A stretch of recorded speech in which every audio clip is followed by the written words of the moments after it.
नमस्कार जय माँ शारदा सांग मैंने केमी अच्छा आपण मैंने आशा कर मु पूरा बढ़िया है मो भाई की जानते हैं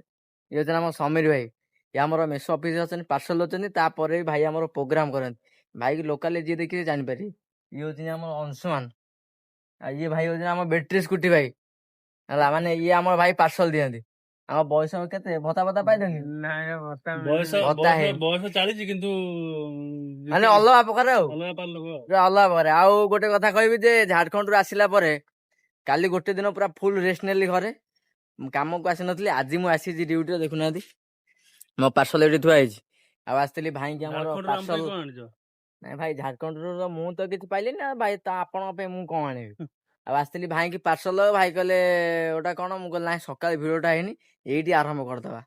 ତାପରେ ଦେଖିବା ଆଉ ଚାଲ ଆଗକୁ ଯିବା ଦେଖିବା ଆଉ ଜୟ ଜଗନ୍ନାଥ। ଆମର ଧସନାବାରରେ ନୂଆ ବ୍ରିଜ କାମ ଚାଲିଛି ଆଜି ପର୍ଯ୍ୟନ୍ତ ସରିନି ଏଇ ପର୍ଯ୍ୟନ୍ତ କାମ ଯାଇଛି ଆଉ ଏଇଠି ଜଣେ କଷ୍ଟମର ଅଛନ୍ତି ପାର୍ସଲ ଦବା ପାଇଁ ମୁଁ ଆସିଛି ତାପରେ ପୁଣି ଆଗକୁ ଭିଡିଓ ଦେଖିବା ଆଉ ତ ତାପରେ ସବୁ କାମ ସାରିକିରି ଆସି ମୁଁ ପହଞ୍ଚିଗଲି ଆମର ସେକ୍ସନ ବଜାର କୃଷ୍ଣ ଭାଇ ସେଲୁନ ରେ ଆଗ ଦାଢିଟା କ୍ଷୀର ହେଇଯାଇଥିଲି କାହିଁକି ନା ଦାଢିଟା ଟିକେ ଯେହେତୁ ବଡ ବଡ ହେଇଯାଇଥିଲା ତ ଘରେ ଆମର ବହୁତ ଜୋର ପାଟି କରୁଥିଲେ ସେଥିପାଇଁ ଦାଢିଟା ମୁଁ କ୍ଷୀର ହେଇଯାଇଥିଲି ତାପରେ ଭାଇଙ୍କୁ କହିଲି ଭାଇ ତମେ ଟିକେ ଫେସ ୱାଶ କର ଫ୍ରେଶ ଟିକେ ଲାଗିବ କାହିଁକିନା ଭଲ ଲାଗୁନି ଆଉ ଗୋଟେ ଇମ୍ପୋର୍ଟାଣ୍ଟ କଥା ସମସ୍ତଙ୍କୁ କହିବି ଯେ ବଡ ଭିଡିଓ ପଳେଇ ଆସିବ ଆଉ 2 ଦିନରେ ଯୋଉ ଝାଡଖଣ୍ଡରେ ଭିଡିଓ ଆସିଥାନ୍ତା ଆସିପାରୁନି ଏପର୍ଯ୍ୟନ୍ତ ଟିକେ କାମ ପ୍ରେସରରୁ ତାପରେ ଏଇଟା ତ ହଉଛି ମୋର ସେଇ ଗୋଟିଏ ସେଲୁନ ଯୋଉ ଜାଗାରେ ମୁଁ ସବୁ ଚୁଟି ଦାଢି କଟାକଟି କରେ ଆଉ ମୁଁ କୁଆଡେ ଯାଏ ନା କାହିଁକିନା ଭାଇଙ୍କର ଆମର ବ୍ୟବହାର ବହୁତ ବଢିଆ ଦୁଇ ଭାଇ ଦୋକାନ କରିଛନ୍ତି ବହୁତ ସୁନ୍ଦର ଭାଇ ମାନଙ୍କର ବ୍ୟବହାର ସେଥିପାଇଁ ବହୁତ ଖୁସି ଲାଗେ ଆଉ ଆପଣ ମାନେ ମଧ୍ୟ ଆସନ୍ତୁ ସେକ୍ସନ ବଜାର କୃଷ୍ଣ ଭାଇ ସେଲୁନ କୁ ବହୁତ ଖୁସି ଲାଗିବ